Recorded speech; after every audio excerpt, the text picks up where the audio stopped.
Hello, everyone. This is Eli Huerta. I am the director of the Center for Artificial Intelligence Innovation. And today I am pleased to welcome a set of experts in high performance computing, artificial intelligence, and the development of open source software for artificial intelligence. All of them work at NVIDIA. And it is great that as part of the educational program offered by the Center for AI Innovation, we have the opportunity to expose you to experts of this caliber. So today, this workshop is going to last for 3 hours, and it has 3 main sessions. The first one that is going to start right now has to do with the NVIDIA HPC SDK, and this will be led by Team Costa. Then we're going to have a break between 15 or 10 minutes, depending on Team's presentation. At 2 p.m., Sarah Ronagi is going to talk about high-performance data science with Rapids. So if you have been exploring end-to-end solutions for artificial intelligence, you want to hear about this presentation. And then finally, at 3 p.m., Tom Gibbs and David Hall will be talking about AI for science. What GPUs produced by NVIDIA in collaboration with researchers have enabled across science and engineering.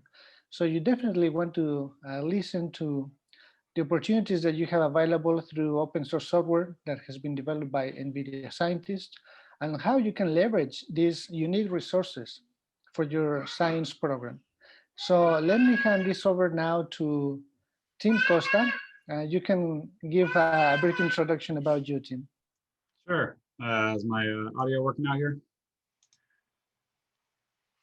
Everybody? Yes. All yep. Right. And your slides are working too. Perfect. So yeah, I'm Tim Costa. I'm a product manager for HPC software here at NVIDIA. Part of that is the HPC SDK. So that's what I'm here to tell you about. So it's a relatively new product. I won't be able to say that for too much longer, but we launched it in July of this year. The GA version was first shipped, and we followed on with a September release, and we'll have a November release coming out very soon, timed around with supercomputing. So given that it's a new product, and I expect there are folks listening who haven't heard the pitch before, or grabbed it and used it and understood its purpose, I do want to start out by sort of motivating why we have the HPC SDK. And that starts with trying to answer the questions, how should HPC developers be developing on a GPU accelerated platform in 2020 and moving forwards. Certainly there's lots here which is not new, right? The bottom bar that spans across the programming models, GPU accelerated libraries, back to the first release of cuBLAS and cuFFT in 2007. If an API matches a library, then of course that should be used, right? You get drop-in ease of use, and you get CUDA Ninja performance. So that's the best of both worlds. And I think we all in HPC know well that when there's a vendor optimized library, that's a good choice for how we develop on any platform. But library APIs are rigid, so either an API exists for your use case or it doesn't, and if it doesn't, we have to start talking about programming models. So I also think for HPC developers, you can look at the top part of the slide and you can see your 3 Ps there. So we could talk about this slide moving right to left and increasing in terms of performance. We can talk about it from left to right and right to left, and talk about it another way, and that's where I really want to start here. Prior to 2007, there were scientific researchers doing scientific computing on accelerated platforms with GPUs, but they had to use graphics and shader APIs and map them to their scientific algorithms. Obviously, that's a pretty tough fit sometimes. And so in this mindset, the release of CUDA really is an explosion in accessibility of the accelerated computing platform by giving an abstract programming model which maps well to scientific algorithms while being able to leverage the benefits of the accelerated platform. Now, along the way, of course, CUDA has been enhanced in many, many ways in terms of greater performance, in terms of greater usability. We're into 11 versions, and that's a really compelling story. It isn't the one I'm here to tell today, though. From there, we knew we weren't done in terms of increasing accessibility and developer velocity. So in the 2010s, we get to work in developing directive-based solutions. That leads with OpenACC and allowing people to develop in a way which is portable across multiple platforms. Compilers can ignore the directives when they don't recognize them. In that way, code remains portable. We will also be adding support for OpenMP offload in the very near future. But the really exciting new thing here in 2020, and a major theme for us at NVIDIA moving forwards, is the GPU acceleration of ISO standard languages. And that's what's really new and exciting, and what I want to spend most of my time on programming models here talking about how our compilers help you in that area. Right. Now, developing for the GPU is not the only part of the story, right? If you're a GTC attendee, if you listen into keynotes and all that, you would have heard Jensen back in GTC Spring say that the data center is a new computing unit. I know for HPC developers, this is a very familiar mindset and statement, right? I think one reasonable definition of HPC is scaling with discipline. So we think about this already, and we have been for quite some time. The GPU sits as a foundation for this, a compute foundation for this, but that sits in a node with several different GPUs, and a CPU that may be of a varying architecture. So it could be an x86 Xeon or an EPYC, could be an ARM server CPU, could be an OpenPower CPU. That's all connected by one level of interconnect, and that sits in a system, again, connected by another level of interconnect. And for HPC and scientific computing, where that user to developer ratio is about 1, we have to acknowledge that our developers, our users of our HPC users, have to be able to manage all of this.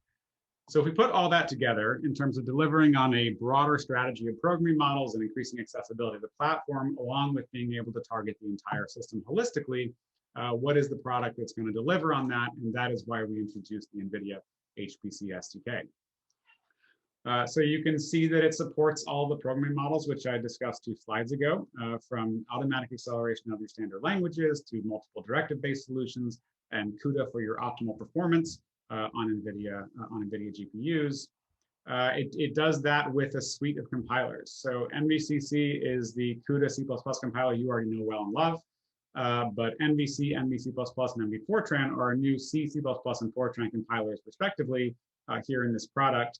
It is worth noting these are the evolution of the PGI product, the PGI compilers, here wrapped up in the NVIDIA HPC SDK. I started my how do you program by talking about the importance of libraries. So of course we have a really broad set of libraries here for the HPC developer. Some of them are no surprise. You really couldn't call yourself a company that supports HPC developers if you don't have a BLAS library, of course. And then we have a range of other libraries which are less familiar and really push the boundaries on what's possible with libraries, from our latest releases with libq++ and cuTensor, which are some pretty cool new libraries. For developing on the across the network, we have, of course, OpenMPI, as well as our own 2 communication libraries with Nickel and NVSHMEM. And I'll talk a little bit more about NVSHMEM later, since it's another new library. It had its GA release in the GA release of the HPC SDK. Knowing that HPC development is iterative, of course, we include profilers, our next generation profilers with Nsight systems and compute. So developers can see how they're doing, find their hotspots, make decisions about whether maybe they're going to drop in some directives or CUDA to get a little bit more control, a little bit more performance over the standard language acceleration based on where they're seeing needs in their application. And then debugger with CUDA GDB as well. So some important things to note, if you were a former PGI user, you would have, it's important to note that this is a freely available product. There are 7 to 8 releases a year, and no matter how much money you want to give me for any of them, I'm not going to take it. You can go download it from developer.nvidia.com/HPC SDK. It's available as a container on NGC, and it also is available in the cloud on AWS, GCP, and Azure. All right. So I want to talk about sort of two major themes throughout this presentation. One is what we're doing with standard language parallelism. Of course, that's tightly coupled to our compilers, since that's the product you actually interact with when you want to leverage this. And then the next theme will be about HPC libraries after we talk about compilers and standard language parallelism. Okay, so let me go ahead and introduce the compilers. I did tell you that they were the evolution of the PGI compilers, but that doesn't, for those who maybe weren't PGI users or who still want to know more and get a quick summary of what they are, that's what I'll do here. First thing I want to do is say something that surprises some people, and that's that these are fully optimized for performance on multi-core CPUs, both via vectorization as well as with directives for multi-core execution. And that is for any of the supported CPU platforms. So we support x86, 64 Xeon, and EPYC, and OpenPower. And with the launch of the HPC SDK, we had production support for ARM server as well. Now, they are NVIDIA compilers, so it's probably also not surprising that they have a range of features for accelerated computing. And I've already hinted at quite a bit of this.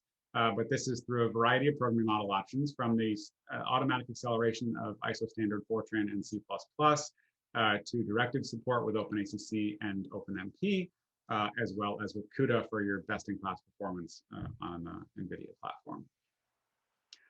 Now, I'm going to talk a whole lot about the C++ and FORTRAN aspect of this, and not at all actually about OpenACC or OpenMP or CUDA, because I think this is the new really interesting thing that people need to know, that we can now develop on the accelerated platform with ISO standard languages.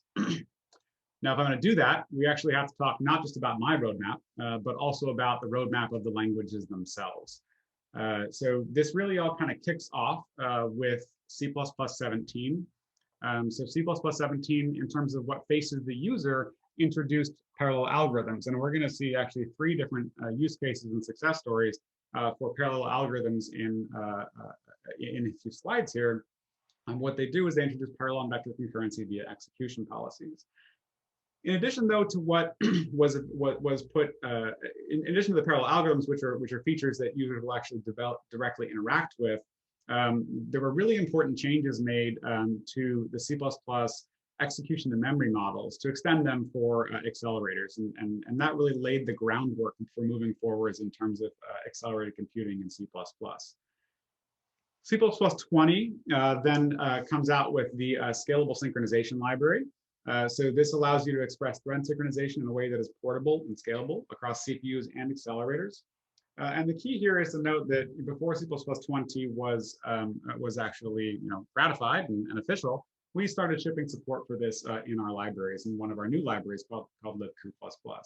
And this will be a theme moving forwards. I certainly have no gavel, nor does anybody at NVIDIA, to say this must be in C++ 23 or this must be in C++ 26. It's a community effort and one that we're deeply engaged in. But what we can do is, as we're working on features for the language that are looking good for inclusion, is we can put them in our compilers early to make sure people get field experience with them and have a chance to adopt new things early. So that's the way to think about this last block here, with a range of exciting things that are coming for accelerated computing in C++ in the future, from executors, which simplify launching and managing parallel work across CPUs and accelerators. And I'll talk a little more detail about that in a few slides. To adding an HPC-oriented multi-dimensional array abstraction, which today C++ does not have, and as well as linear algebra. Again, I'll talk about this one in more detail in a few slides, but the high-level bit here is that we will map C++ style APIs to for linear algebra to our vendor-optimized BLAS library in the backend, which will provide a lot of really cool things, in particular access to tensor cores from the language standard, without a user having to think about the fact that they are on a tensor core accelerated system. And then one other thing that we're heavily involved in is, you're probably all aware there are lots of new precisions being dreamed up and released by not just NVIDIA, but other vendors as well. And the C++ standard currently has no way to reason about that. And so we want to make sure that there's a way not only to handle some of the new extensions that are out there today, like say default 16, but also whatever hasn't been dreamt up yet, that a C++ developer in the future has a way to reason about that as it comes out. All right, so I'm going to start off now with, we'll talk about the parallel algorithms, and then we'll show some examples of how it works and some of its success stories, since this is the key feature that's available today. So you can grab the HPC SDK, and you can write your code using C++ parallel algorithms, and you can get accelerated computing without any language changes, without any language extensions, and we'll see how that works in a few minutes. The basic idea here is they're introduced in C++ 17. Again, they implement parallel and vector concurrency via execution policies. You can see 3 different execution policies here. If you were a C++ developer before using algorithms from the standard library, it's a really very simple adjustment. You add an execution policy as a first argument to your algorithms. And from the initial release of MVC++, that will give you automatic GPU acceleration leveraging CUDA unified memory. Now, I started off the talk about programming models with an emphasis on accessibility, on productivity, on developer velocity. So before I show any performance, I really do want to show some code. So we're going to look at some code from the Lulesh Hydrodynamics mini app. This is it's about 9,000 lines of C++, and it's designed to stress compiler vectorization, parallel overheads, and on-node parallelism. If you do go to the GitHub page, you can find parallel versions implemented in a variety of programming models. And relatively recently, in around, let's see, I would have been around June or July, we did add the version built in with the C++ parallel algorithms. So if you want to see how this works, you can go look at the code directly and see on GitHub. But I'll show you a little piece of it here just to give you an idea of how it changes the way we program when we can just use a single language. The key really is on the left here, we've got the overall model of we're going to pair a serial language C++ with a parallel programming model with OpenMP. And you can see how much it's simplified when we move from that to using parallel C++. So we're using a single parallel programming language instead of a serial language plus a parallel programming model. It's composable, it's compact. I think it's elegant. It's easy to read and maintain as long as you're a C++ developer. Of course, that makes sense. And it's fully ISO standard. And what that means is that there's really no better guarantee of portability than being fully ISO standard. So you can compile it with our compiler, MVC++, but you can also compile it with G++, with the Intel compiler, with the Microsoft Visual Studio compiler, and you can run it on all the cores of your Windows laptop if that's what you want to do. But if you use MVC++ and you are in the fortunate situation of having an A100 at hand, then this is what you get out of the box without any code changes.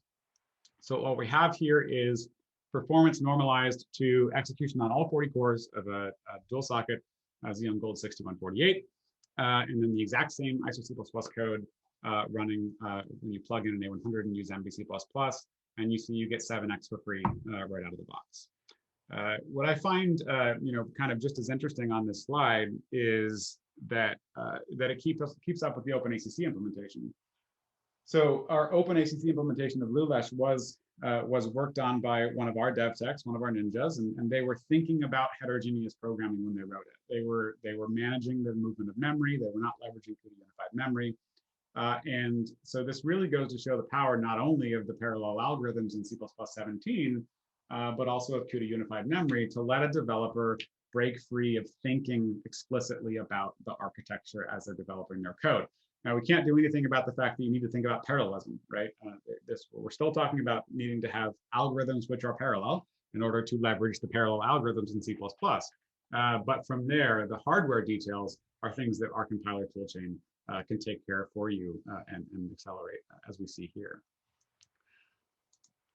Another really interesting result in this area came from a group at University of Geneva, and we just heard about this recently, actually. And then we went to the code, which is available on GitLab, as you can see here. And it's a many-core Lattice Boltzmann code. It's written entirely in C++ parallel algorithms, and there are no language extensions, no external libraries, no vendor-specific code annotations, or pre-compilation steps.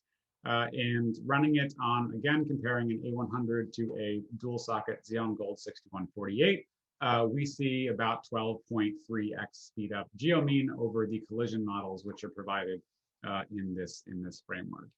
So while the last one is something that we did on our own internally as part of our launch process for the parallel algorithms, This is something that happened naturally in the community. It's a really nice story that shows that parallel algorithms are a compelling and productive way to do parallel programming in C++.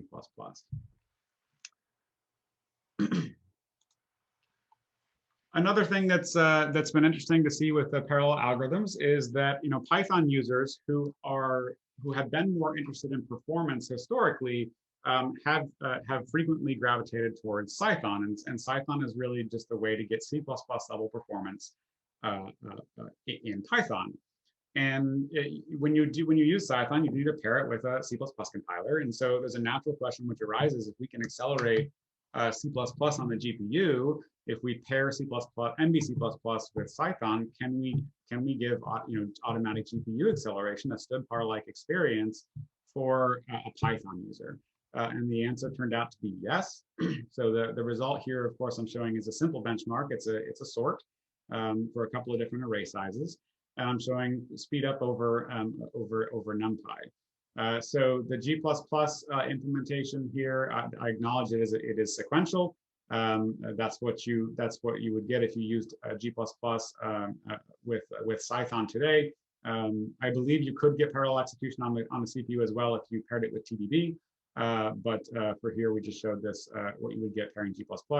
And then parallel execution policy with the same thing, just replace G++ with NVC++, and you get the 30x speed up over NumPy on an A100. There's a blog that's going to be coming out here in the next couple of weeks about this result, about this work, and it will have more elaborate performance results with more complicated codes. And so I would keep your eye out for that if you're a Python user who is willing to work a little bit to get some C++, and here would be accelerated level performance in your Python code. Okay, so that was my tour of the parallel algorithms and some of the success stories which are starting to pop up. And now I want to look into the future a little bit. So as I mentioned before, and I mentioned a few of the things coming that we think are coming in C++ 23. Like I said, don't know that for sure, since that's not something that we own, just something that we work closely with the community on. But I can tell you it's coming to NVC++, because that is something that we have control over. So here, this is the C++ linear algebra. There's a lot of reasons that we want linear algebra in the C++ standard. Some of them are related to accelerated computing, and some of them are not. So I think if you've been in the HPC game long enough, then the BLAS APIs just may seem natural to you. But I think if you take a step back as a C++ developer, that may surprise you that you've gotten to that point. I remember the first time I saw a BLAS API, and I did grow up a C++ developer, and thinking, why do I need 11 arguments to do AX equals B? And then also in today's era of new and mixed precisions, having scalar types encoded in the function name is pretty restrictive. And then, of course, there's that issue that the FORTRAN data layout is the standard, and you have to play transpose tricks if you don't want to do column matrix data. So the standard C++ BLAS proposal takes us to only needing the 3 expected arguments to do AX equals B.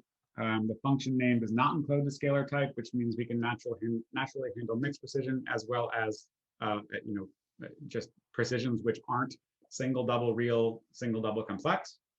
It includes the equivalent of every BLAS function. And in terms of its capability for accelerated computing, this allows us to map to our vendor optimized library in the back end and automatically accelerate these calls for the user. Of course, this will again leverage CUDA unified memory, and also critically, it will give us access to Tensor cores in the C++ standard. So if you were doing a matrix product here, and you were using NVC++ when this is released in the product on a Volta or newer machine, then you would automatically get Tensor core acceleration, and you, the developer, don't have to think about the fact that you have Tensor cores at your fingertips. It just happens, and it just looks like performance, which I think is the goal for people like me who develop tool chains for HPC developers.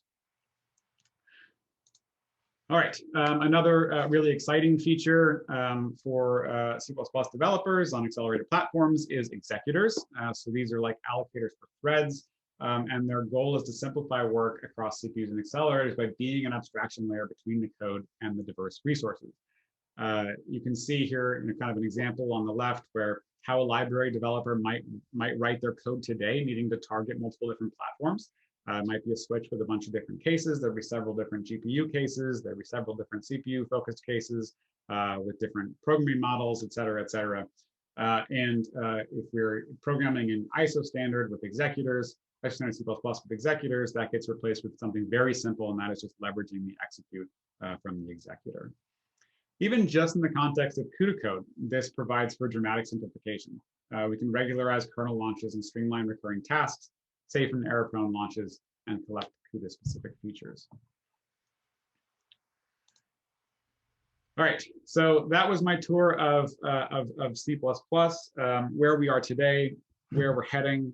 I think that it's a really rich new area. There's going to be, and I'm really looking forward to hearing from people on how they're able to leverage the parallel algorithms in their scientific computing applications. And certainly don't hesitate to reach out to talk more about that for help, for collaboration. We'd be really excited about that. Now, moving from C++ to FORTRAN. The most important thing here is that the subtitle is not changing. ISO remains the place for portable concurrency and parallelism. And that's for ISO FORTRAN as well as for ISO C++. Again, we have to look a little bit at the actual roadmap of the language, since that's a key component here. And in our product today, we have support for automatic acceleration of array syntax and intrinsics. And so I'll show that in detail in a couple of slides.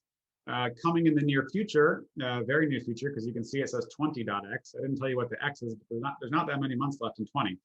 So it really does have to be in the near future. Is we'll have support for do concurrent, both for automatically accelerate on the GPU, as well as for multi-core execution. After that, we'll get to work on co-arrays, and that will round out the the set of features that are currently in the FORTRAN standard, which map well to an accelerated computing context. Looking forwards, one of the things that we're most invested in terms of our engagement with the FORTRAN committee is a number of cases where we see do concurrent used in applications, as well as in benchmarks, frankly. There's often a need for a reduction, and today's FORTRAN standard does not include a reduction for do concurrent. But in the working draft for the next standard, which will be in the early 2020s, I think it's targeting 23, but I don't think that's written in stone yet, so I keep an X here. We do have the reduced proposal in there. So it looks like we'll get the reduction support in the next FORTRAN standard, which will really broadly enhance the set of applications and workflows that can be attacked with do concurrent, which will allow us to give you automatic GPU acceleration in FORTRAN. Now, the array intrinsics are really interesting and available today.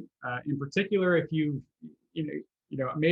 so I was a BLAS developer, but I think also if you were more, any other kind of HPC developer, and you were trying to learn about how to get good performance for compute-bound things, you probably took a class, maybe it was, Robert Van de Gijn's online class, where you start with a triply nested loop. It's a matrix multiplication. And your goal is to get it from wherever it is in terms of efficiency when you first start, which is quite low, in particular if it's on a single core, and get it up to something resembling what a production BLAS call looks like, which, I don't know, maybe that's 85, 90% of efficiency on the system. In order to do that, you start blocking and you start unrolling, you start doing explicit vectorization, and maybe you realize this isn't good enough, I need intrinsics, maybe this isn't good enough, I need ASM, and I've got to do some prefetching and et cetera, et cetera. And you end up, instead of 3 lines of FORTRAN, you end up with 100+ lines of assembly. But then you get there. This is the exact opposite kind of story. Here we're taking that triply nested loop on the left, and we are replacing it with a call to a part of the ISO FORTRAN language, an intrinsic. That intrinsic is matmul. And what you see in the performance is that while the naive inline code on the left has a bar so low that I can't really even tell you what it is, what the value is. On a V100, we are approaching 7 teraflops of performance. On an A100, we are approaching 18 teraflops of performance. I'm sure we all have our speeds and feeds for these systems memorized, but in case you don't, a V100's peak FP64 is about 7.5. So we're really up close to that peak. An A100's peak FP64 is 19.5, but really important caveat there, if you're not using the Tensor Core, the peak is 9.5. So you can see if we're up near 18, we are actually getting that DMMA Tensor Core lit up here in this call, where we make no reference to the Tensor Core in the code. So this is an example where in FORTRAN, like I talked about earlier, that we'll be able to do this later in C++, we can do it now in FORTRAN, where we can light up Tensor Cores with just from the language without the developer having to think about that being a unique feature of the platform. Really important note that this is not a one-trick pony. So array intrinsics are a broad range of things. And the way that this works is we map intrinsics to a library released last year called CUTensor in the back end of the compiler. And what CUTensor does is it has two primary features. One is a tensor contraction. So that's an abstraction of matrix multiplication to higher order tensors. And the other is a element-wise operation. So that's kind of anything that looks and feels like a permutation of a tensor. And if you take any combination of those things in terms of the intrinsics, which are supported in FORTRAN, we can accelerate that for you on the GPU. So you'll see things like transposes, mapping to that element-wise API, reshape again like that, the spread maps to the element-wise API, and then your matmul's, things which feel like contractions, mapping as well to the to CUTensor with the contraction API, as well as any of their combinations. All right. That is my tour of standard language parallelism in the HPC SDK today. I think, every time I speak, I hope to have something new to say in that area. So please do stay tuned, and we'll keep growing both the feature set, which is enabled, as well as the set of success stories enabled and developers accelerated. Let's talk about libraries. Libraries, like I said earlier, occupy a really fundamental place in an HPC developer's workflow. And NVIDIA is not skittish about having libraries. It's not the only vendor I've worked for, and I can say it's kind of a unique feature to NVIDIA how aggressive we are in terms of library development, and that's because we recognize how critical it is. If we can get our CUDA ninjas to implement what you need in your code, that's best for everybody. We have a suite of math libraries here who are leveraging some of the great new features of the A100 GPU. And we can review that a little bit here. Of course, the Tensor Core, and there are many different variants of the Tensor Core in the A100, from the FP16 Tensor Core, which is available in the V102, to new support with bfloat16, TensorFloat32, and FP64. Those are ultimately hardware accelerated matrix multiplications. And I'm sure everyone here knows that BLAS has a primary workhorse, which is GEM, which is general matrix multiplication. So it shouldn't be super surprising that we're going to accelerate all of those different tensor cores in cuBLAS. Right. So as I already kind of introduced CUTensor before as a contraction, which is very similar to a matrix multiplication. Again, we're going to support all those different tensor core precisions in CUTensor in our contraction. Now, cuSolver is a library which implements the solvers and factorizations from the LAPACK specification, both dense and sparse. And on the dense side, these are often written by leveraging BLAS3 routines and building the LAPACK routines on top of BLAS3 routines. So that means we can gain that tensor core acceleration that's provided in cuBLAS up the stack into cuSolver. Now, the two libraries in the middle here, cuSparse is implements the sparse variant of the BLAS, and those tend to be memory bandwidth bound. So it gets most of its benefit on A100 by leveraging the increased memory bandwidth, as well as the increased shared memory and L2 cache sizes. And a similar story for cuFFT, which of course is our library for fast Fourier transform. All right, so these are performance libraries. So I got to show a performance chart. So here's how cuBLAS does with our FP64 matrix multiply, where you can see we're up above 19 teraflops of performance with 19.5 peak. So really solid performance here. It's 2.4x what we were getting on V100, where 2.5 is the peak gain. So right up against that limit, which is the goal with all of our libraries. I don't think from a user perspective, this is necessarily the most important thing, though. What's also really critical is that this tensor core acceleration is automatic. in the earlier releases of cuBLAS, you had to opt in to the tensor core. So you had to actually tell the library that you wanted the tensor core, even if your precisions were appropriate. You know, if you had FP16 data in, FP16 data out, or FP16 data in, FP32 data out, which were both options with tensor cores on the V100, you would have to tell cuBLAS that you wanted that tensor core to accelerate. So we have enhanced that in this new release, which is available in the HPC SDK, also in the CUDA toolkit, and with automatic tensor core acceleration.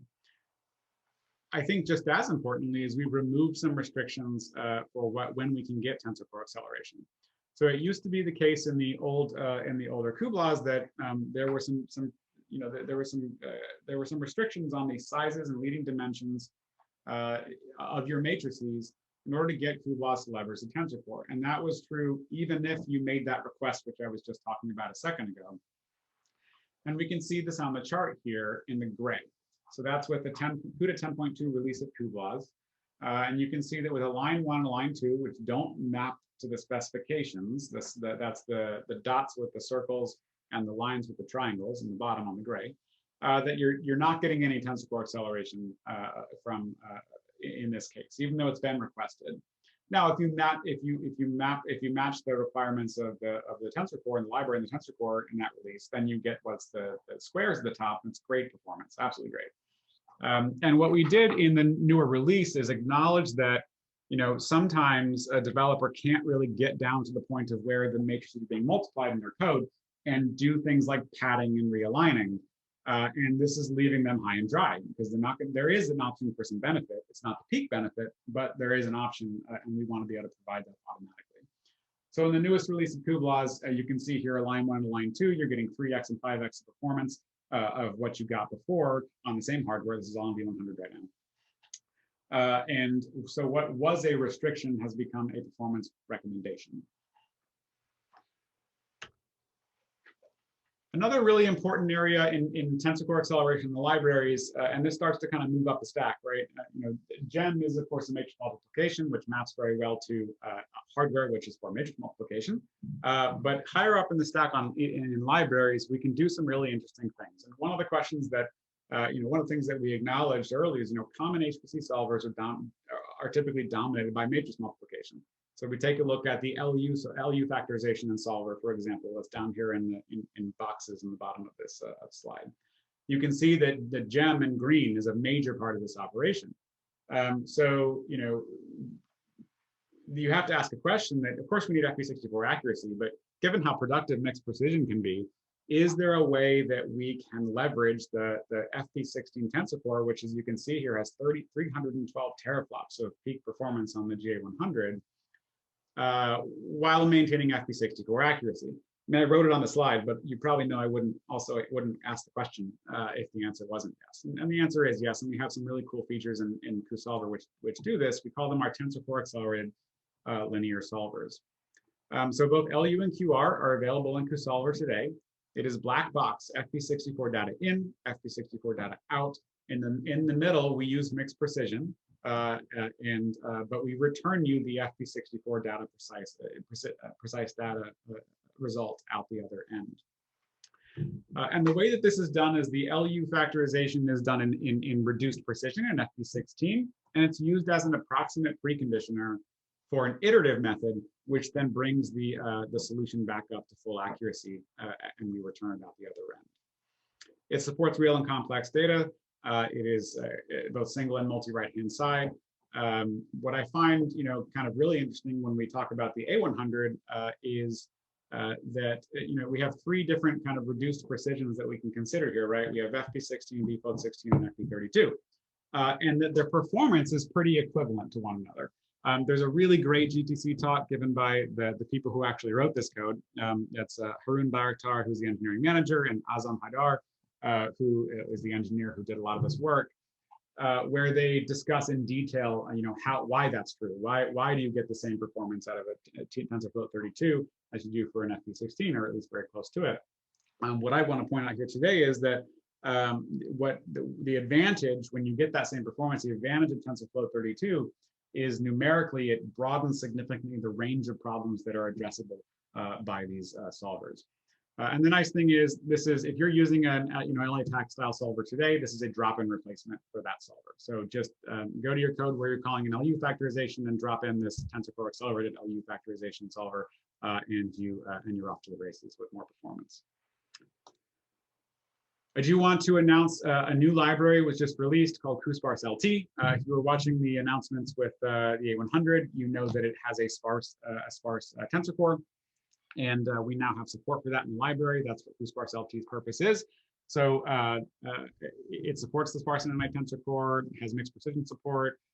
Critically for users, it does support matrix pruning and compression. So you have helper APIs that are going to help you prepare from a dense matrix to the right kind of compressed sparse matrix to get the benefit from the sparse Tensor Core. And you can reuse the one that you compress and prune and compress. So you can see here, A starts out as a dense matrix. You use the STLBM prune feature, then the compress feature, and then you can iterate on that with changes to D and B matrices as you're going along.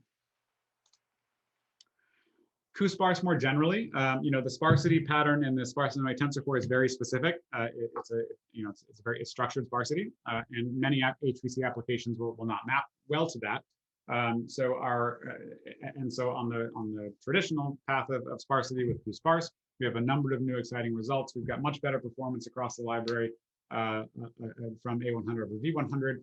We also went and added a new API, a generic API for SPGEM, that's sparse matrix multiplication, really heavily used for multi-grid methods, especially in setting up your grids. And we have a 4.6 geo-mean speed up with this API over the previous one on the same hardware, and then another 1.5 or 6 x speed up that comes from the A100 over the V100. Another major trajectory that we're going on in libraries is for multi-GPU support. So we've had multi-GPU support in cuFFT for a long time, but we'll be coming out soon with multi-node multi-GPU FFT. In cuSolver over the last year, we've added 3 single process multi-GPU features from an LU to a Cholesky and an eigensolver. And our next step is to start moving into the multi-node setting as well with an LU solver coming very soon. Now I'm moving a little bit quick here because I know I'm short on time and I do want to talk about NVSHMEM. So if this was interesting to you, we can absolutely talk later if I'm moving too fast or any of the intermediate things. So NVSHMEM. So NVSHMEM is a new library. Again, I noted before that we GA released it in the HPC SDK at the same time that it released. You can also go and download it independently if that's what you want to do, but it's built and packaged up in the HPC SDK for you there as well. So this is a GPU optimized implementation of the Open SHMEM standard. If you're not familiar with SHMEM, it's a PGAS model, so partition global address space, and the motivation for PGAS models in general is to try to give distributed memory type performance with shared memory type of ease of use, and that's a really important theme for NVSHMEM. In fact, if we look at the pre-release syntax stories here I list, the one in the middle here isn't a performance story at all. It's really about a developer velocity. So I guess that is an aspect of performance. It's not a runtime performance story. It's a developer velocity story. So when the Cocos team went and introduced NVSHMEM into their code, they got a tremendous reduction in lines of code, and which reduces maintenance burden. It's easier on the developer, which ultimately means you get to science faster. Now, of course, being performance libraries, this is also meant to do well in performance, and I'll show a result with that with CUDA in a few minutes. But the key here is with NVSHMEM, you can initiate from the CPU or the GPU. You can initiate from within a CUDA kernel. You can initiate onto a CUDA stream, so you can have very fine-grained control over overlapping communication and computation on an NVIDIA accelerated system. And of course, it's interoperable with MPI and OpenSHMEM. So we're absolutely not asking a developer to go gut all the MPI out of their code and replace it with SHMEM. That would be a losing proposition. What we are suggesting is find your bottlenecks and then introduce NVSHMEM there to get that optimal performance. So in terms of looking at its impact, we can look at CUDA. This is quantum chromodynamics on CUDA. And we have both a single node result, single node multi-GPU, as well as a distributed result. On the left, in both cases, we're doing the Wilson D/64Q by 128 global volume precision. I'll acknowledge I don't know what that means. It's not my area of expertise, but I believe it to be impactful by those who do have that expertise. And so we have up to 1.7x speed up in the single process multi-GPU setting, and up to 1.4x speed up on the multi-node setting. And I know that you'll often see things like 10, 20x from NVIDIA, and that's really exciting. But the way I think about this in this 1.7 regime is it's a tremendous force multiplier for what you're getting from the GPU itself, right? So when the GPU starts to move really, really, really fast, you're left with needing to remove some of these other bottlenecks, and in particular, that can be in your communication. So NVSHMEM is a great way to get more benefit out of the accelerated system that way. Last thing, I believe, pretty sure, my last slide is just to say something about, the one other thing that's provided by the HPC SDK, of course, is full integration. Interoperability is a key value add by when you build and test things together. So one example of that is a case here where we're combining FORTRAN and OpenACC and OpenMPI in the HPC SDK and showing strong scaling, perfect up to 4 A100s and 7.5x up to 8 A100s. And Cloverleaf is a Hydrodynamics mini app that you can all go download to and get this result. So I think I'm just barely over time and ending on the title slide again. So that's it. Okay, thanks a lot, Tim. Is there anyone with questions about any of the topics that Tim covered? Please go ahead and mute yourself and ask your question. Very quiet audience. For those that are interested in using all this information, Tim, is there any chance that we can post the slides later on? Yeah. Yep. Thank you. Actually, this is Dawei. May I ask a question about the updated Tensor Core? Because currently, I noticed there is only support the CU Solver and I believe CU Blast and the CU Tensor. Is there any possibility that the Tensor Core could support more generalized libraries, or we can program Tensor Core like we do with CUDA Core in the future? So we have a library called Cutlass. If I understood the question, and tell me if I get it wrong, but we have a library called Cutlass, which is on GitHub, and thinking about it, a library isn't quite right. It's really a framework for programming tensor cores. So when we talk about programming tensor cores like we do CUDA, I guide people towards Cutlass. Now you can program a tensor core in CUDA too, right? With the WMMA WMA APIs.